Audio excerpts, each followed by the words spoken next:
Hey everybody, my name's Ed. Okay, so we're going to do another quick movie review. This time it's going to be The Sting from 1973, directed by George Roy Hill, starring Robert Redford and Paul Newman. It's a comedic heist movie where a couple of small-time Depression-era con men contract a big con to take down a mob boss responsible for the death of their mutual friend. So the movie is set during the 1930s. Redford is a small-time con man named Hooker, and he's partnered with an older man named Luther. They steal $11,000 from a carrier for a top numbers runner in Chicago.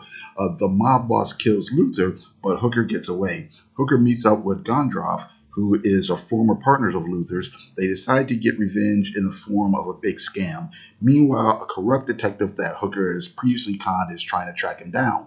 The movie follows the pair as they assemble their team, enact their schemes, and try to stay one step ahead of the authorities. So the movie was well acted by Redford and Newman, who previously showed their chemistry together in Butch Cassidy and the Sundance Kid, which was a huge hit a few years earlier. The support cast is full of talented character actors that round out the ensemble: Ray Walston, Robert Shaw, Charles Durning, Eileen Brennan, and others. The actors and snappy dialogue, and pacing really make the movie enjoyable. That and production sets do a lot to sell the movie when you think about it. The big scheme isn't quite plausible. The fact that you sort of kind of almost buy into it is a testament to the charm of the film. The film has a nice look. Good job with the sets and costumes. There's a real sense of place and time, even though it's kind of a glossy, fictionalized version of the 1930s Depression. It does show some of the harsher elements of the Depression, but doesn't really grapple with them in a deep way.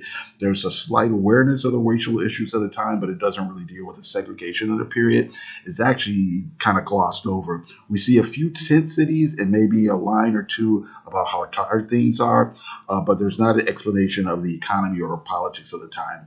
Even the way the scheme is carried out would be impossible under conditions of the time.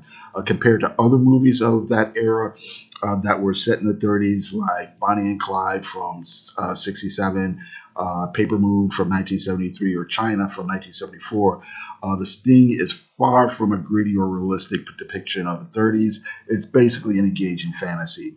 The movie is basically just trying to be a romp rather than making a serious statement about Depression era America. Okay, so to wrap it up, The Sting is a professionally made piece of mid 1970s movie entertainment, a period piece that's really just a caper film. It's well acted by a couple of stars who are at the height of their fame. Not a realistic depiction of the Depression, but it wasn't really trying to be. It's a fun bit of world building and okay character study. Nice looking movie, solid story with a couple of fun twists. Okay, so that's it. I got to thank you very much for watching. I do appreciate it. You all have a good day. Let's put it here.